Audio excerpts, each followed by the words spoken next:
ప్రపంచ ఫ్రాంచైజీ లీగుల్లో ఐపీఎల్దే అగ్రస్థానం. ఆదాయంతో పాటు ఆటలోనూ ఐపీఎల్ తిరుగులేని ఆధిపత్యం చెలాయిస్తోంది. అందుకే ఐపీఎల్ బ్రాడ్కాస్టింగ్ రైట్స్ తో పాటు టైటిల్ స్పాన్సర్ హక్కుల కోసం ప్రముఖ సంస్థలు తీవ్రంగా పోటీ పడుతూ ఉంటాయి. అయితే వచ్చే 5 ఏళ్ల పాటు టైటిల్ హక్కులను టాటా గ్రూప్ సంస్థ చేజిక్కించుకున్నట్లు సమాచారం.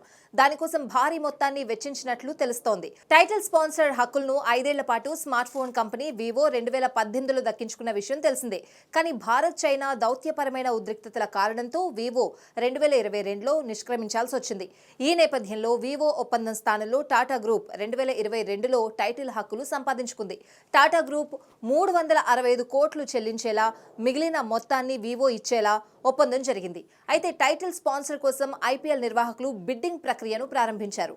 ఆదిత్య బిర్లా గ్రూప్ ఏడాది 500 కోట్లు చెల్లించేలా 2500 కోట్లతో టెండర్ వేసింది. అయితే అదే మొత్తాన్ని చెల్లించడానికి టాటా గ్రూప్ ముందుకొచ్చింది. దీంతో ఇన్విటేషన్లు, టెండర్ డాక్యుమెంట్లోని నిబంధనలతో టాటాకే హక్కులు దక్కినట్టు సమాచారం. 2028 వరకు కొనసాగే టైటిల్ స్పాన్సర్ హక్కుల కోసం టాటా ప్రతి సీజన్కు 500 కోట్లు చెల్లించనుంది.